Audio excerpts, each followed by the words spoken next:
Hi, welcome to my perspective. If you're new here, I'm your host, Shelby Wright. I'm so excited for today's episode, which is your last phase in your cycle before your period.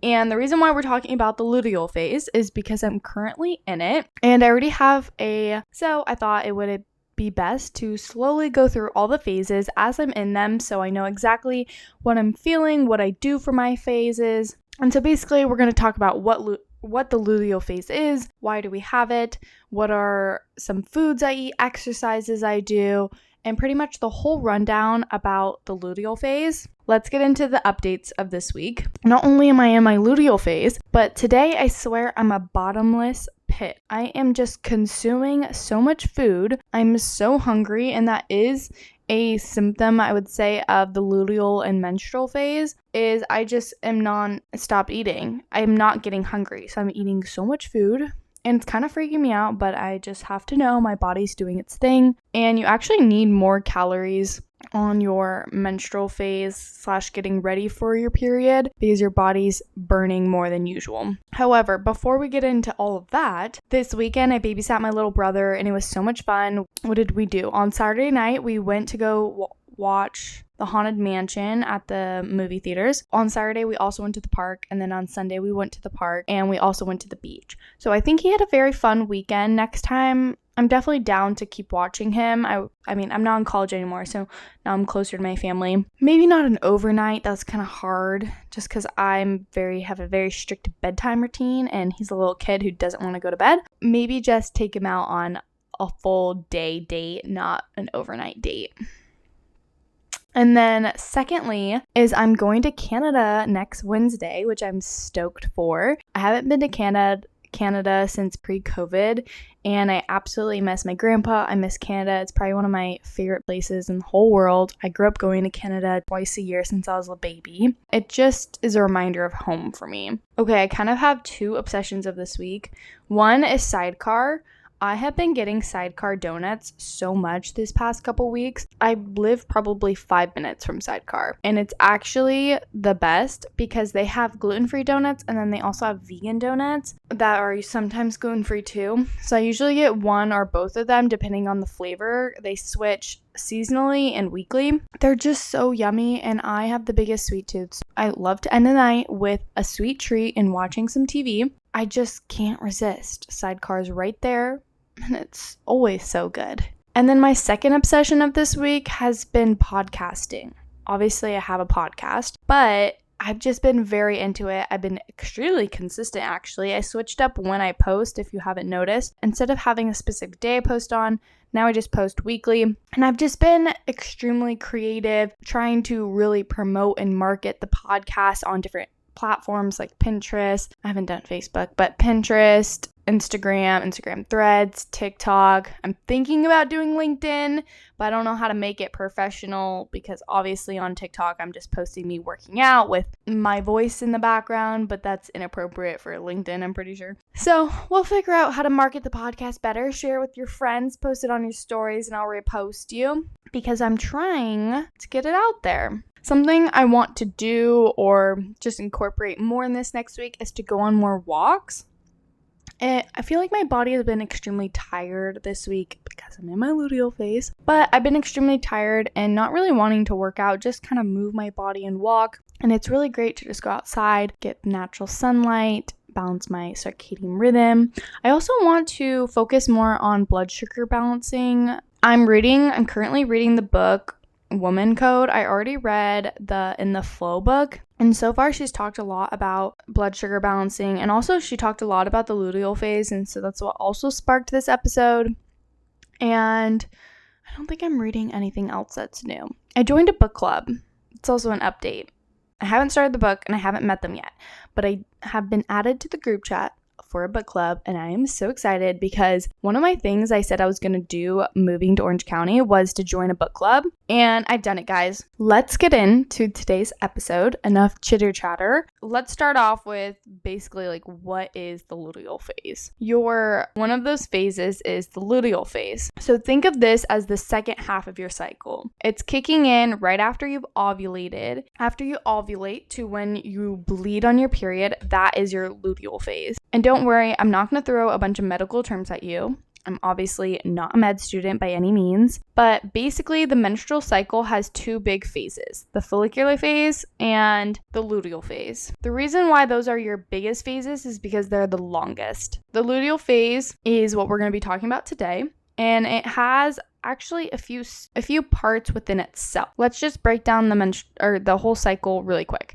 First, we got the menstruation, which is when you're actually bleeding on your period. That's usually around 3 to 7 days. And then comes your follicular phase. And then next comes ovulation, which is usually around 3 to 5 days.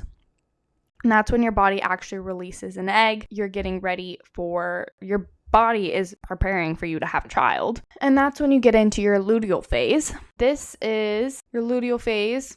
We'll get into how long it is and everything. Something that you might experience due to your luteal phase is you might get PMS. There's a lot of things that happen during your luteal phase, but I do want to emphasize that PMS is normalized, but it shouldn't be, because there are actual ways to combat it with cycle syncing and other holistic methods that I actually have experienced, and they work. I've had the worst periods because I got the copper IUD, which is non-hormonal birth control, but also even when I was in high school. And it involves a structure called the corpus luteum, which is situated within the ovaries. This structure takes on the responsibility of producing progesterone. So imagine your uterus is carefully arranged in this small space, and the corpus luteum is enhancing your uterine lining. So progesterone is the hormone in charge that ensures the lining is optimal,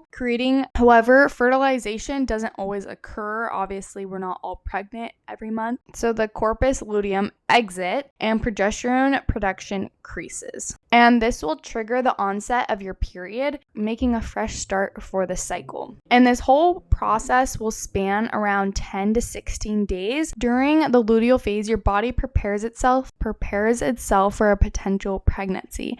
In its absence of you obviously not being pregnant, it will readjust for the next cycle and repeat and let your body do its thing. Personally, I have an extremely long luteal phase / just cycle in general because I have hormonal imbalances, and I'm currently working to fix that. It's not just a random phase in your menstrual cycle. It plays a key role, especially for people trying to have a baby. So during this luteal phase, your body goes into a turbo mode with progesterone and other hormones because it's all about getting the uterus prepped for a potential baby. While we often think pregnancy starting when sperm meets egg, I feel like I'm teaching a sex ed class, but really it starts when the embryo is actually right up against the uterine lining getting ready. It can only do that when your body has enough progesterone to craft the very sturdy and welcoming lining for that embryo.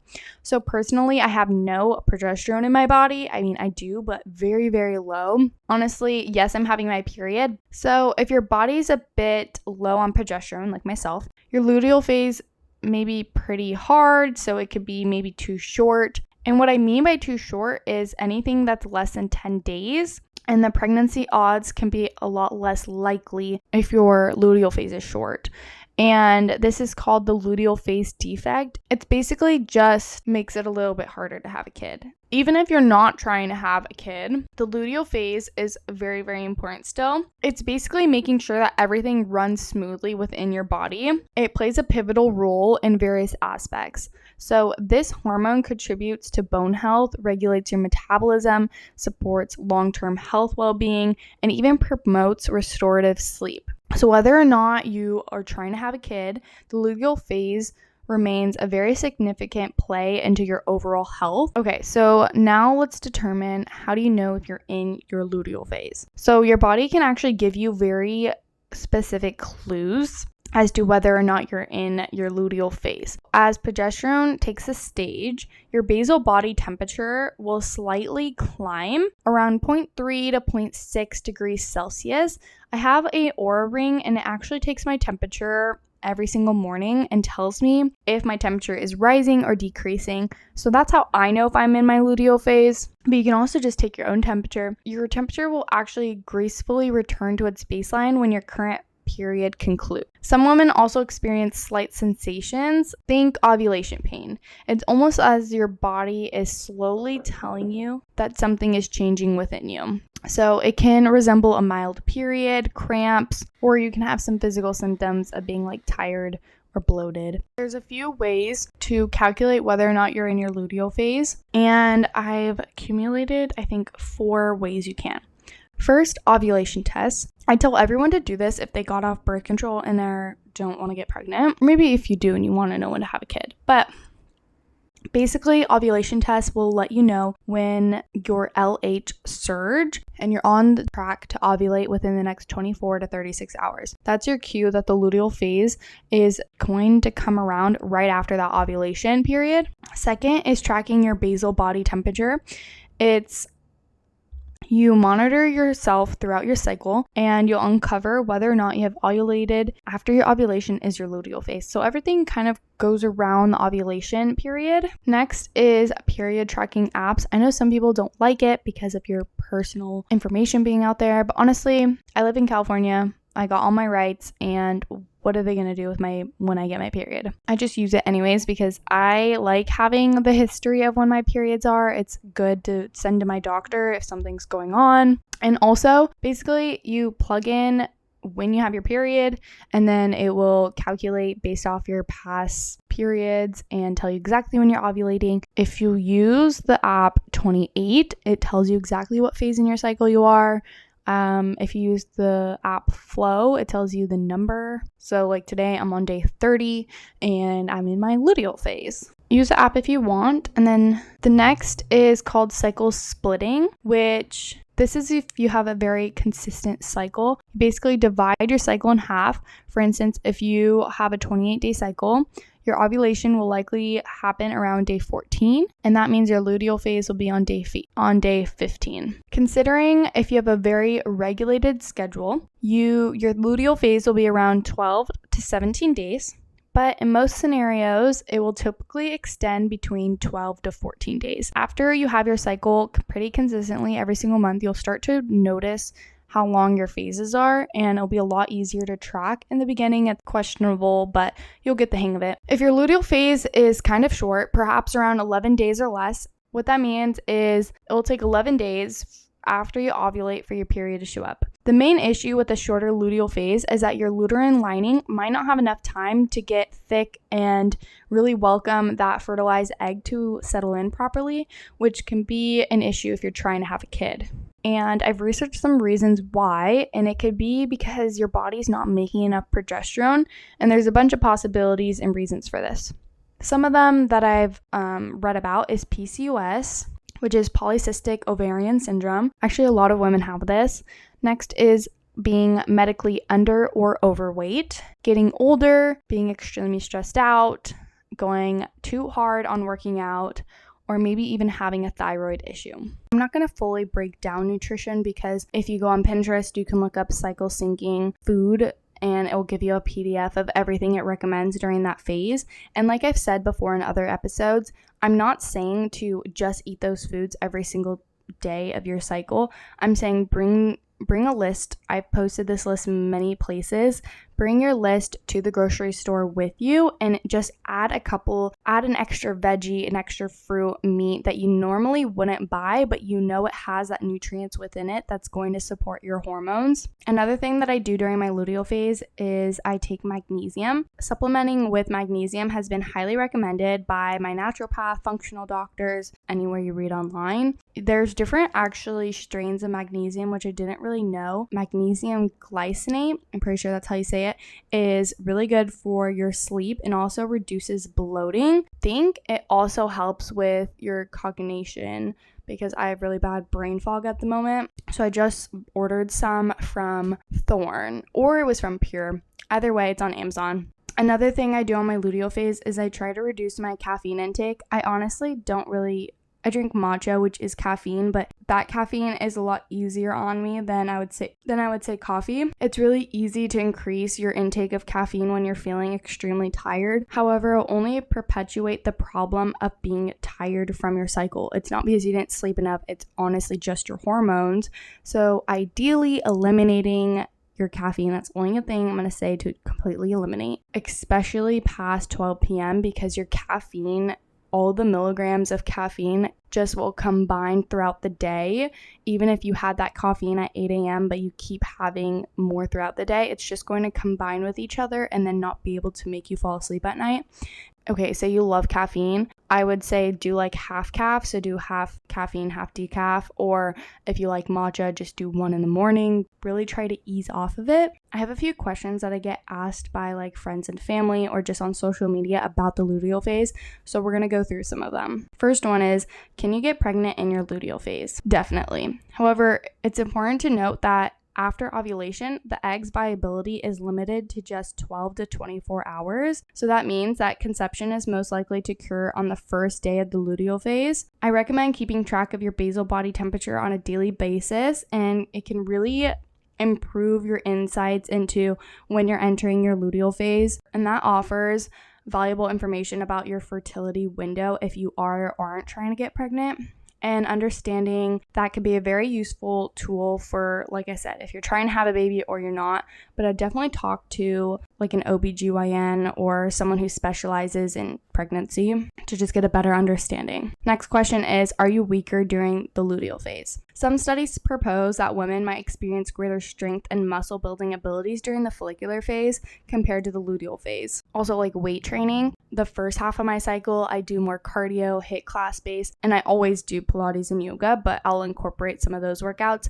And then the last half of my cycle, I will do weight, strength training, and then mainly Pilates and yoga and walking. Some recent research has challenged the idea, indicating that the difference might not be as significant as we once thought about being weaker or not weaker in your luteal phase. So it's definitely an area where science is continuing to uncover more information, but I would just pay attention to how your body feels in every single phase of your cycle and what workouts you actually feel energized by and you're not exhausted. And it's honestly kind of easier for you to finish, because I remember when I didn't cycle sync, I used to go to spin every single day. First of all, I was just holding on to a lot of water retention. Yes, my legs slimmed out because I never done that much like leg cardio before. Some days just it made no sense why I was so exhausted and I wasn't able to perform as well as I used to in that class.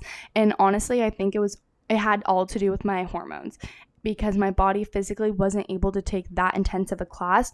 Also, you're in a dark room with loud music getting not yelled at, but it's just really high intensity, both physically and mentally. And sometimes your body just wants to do yoga and chill out. Throughout this whole episode, I have given you things that I do during my luteal phase, and most of this I do actually do. But now I want to be a little bit more specific on what I do. First off is I cycle sync my food and my exercise. So I tailor my diet and my workout routines to sync with my menstrual cycle, which optimizes my energy levels and overall just quality of life. I swear by it by now. And the workouts I do in my luteal phase, the first half are strength training, Pilates, yoga. During this phase, I would say like more intense yoga, not necessarily yoga sculpt, because I think that's HIIT. Maybe like a higher intensity vinyasa. And then Pilates, I would do like a level 2 or maybe a sculpt reformer Pilates. But then in my last half of my cycle, I'll keep it more chill. When you cycle sync, you can also change your workouts by the time. So for your luteal phase, the first half of your cycle, you can work out earlier. And I guess it's just better for your hormones for some reason. As you're getting into the second half of your luteal phase, because it's about 2 weeks, you can transition to early evening workouts. You might still feel full of energy during the first few days of your luteal phase, so feel free to keep doing the more intense workouts, like I said, like strength training, weight workouts in the earlier of the day. But if you start to experience any PMS symptoms in the day before your period, it's really time to tone it down and switch to Pilates or really restorative yin yoga.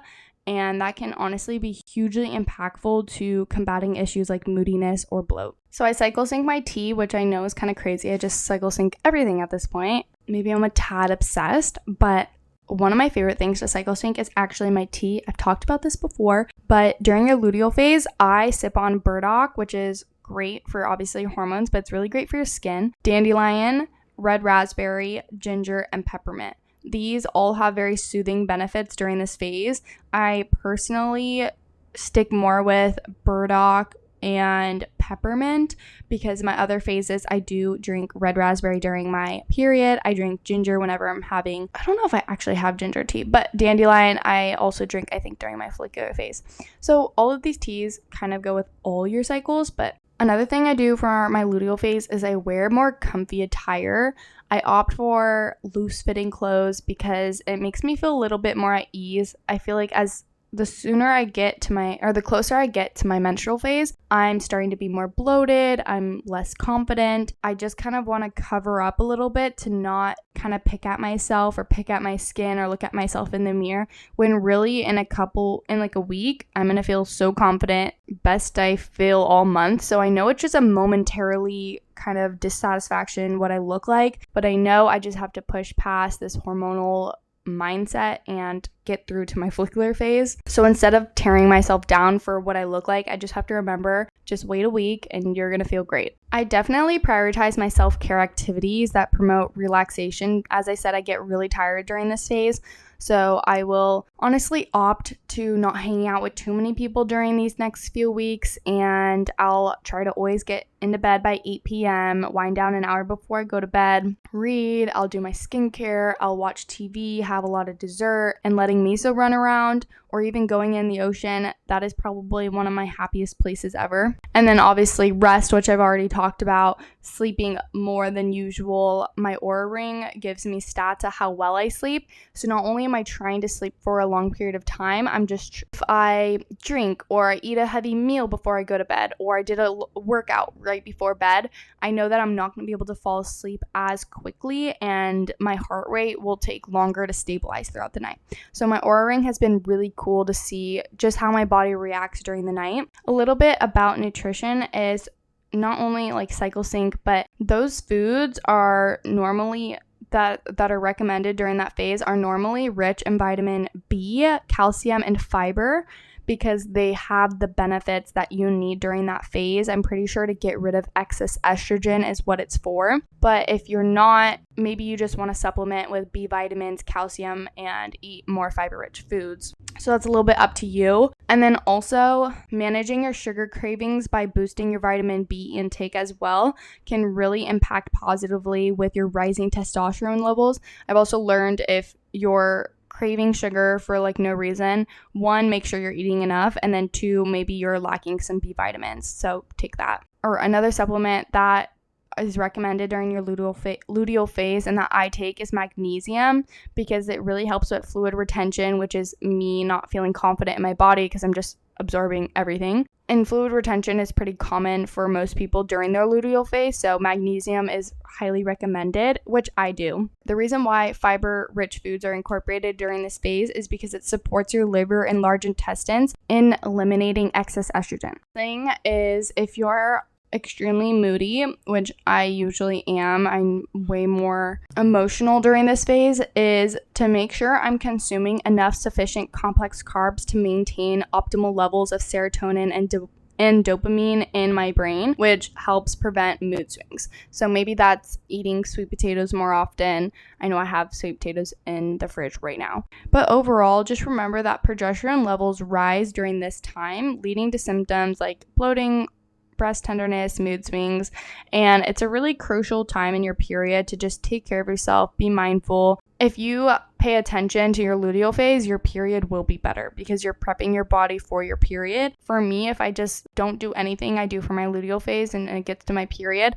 I noticed a dramatic difference in my PMS, my symptoms, just how difficult my period is. So I really like to hone in on my luteal phase so that I have a very smooth sailing period and it doesn't affect every part of my life. Okay, that is it for this episode. I hope you guys learned something about the luteal phase. It's honestly really cool. I love cycle syncing. I love hormones, and I am getting my holistic health coach license within a year. I start school in a couple weeks. And I hope that from there I can either specialize in something like hormone health, or I don't know, there's a variety of things I know I can take myself with this, but it's something really interesting. I'm going to do a segment on every single phase. I already have one on the menstrual phase, so feel free to go listen to that one. What am I doing the rest of the day? I'm going to go see Barbie tonight. I made dinner already because I was hungry.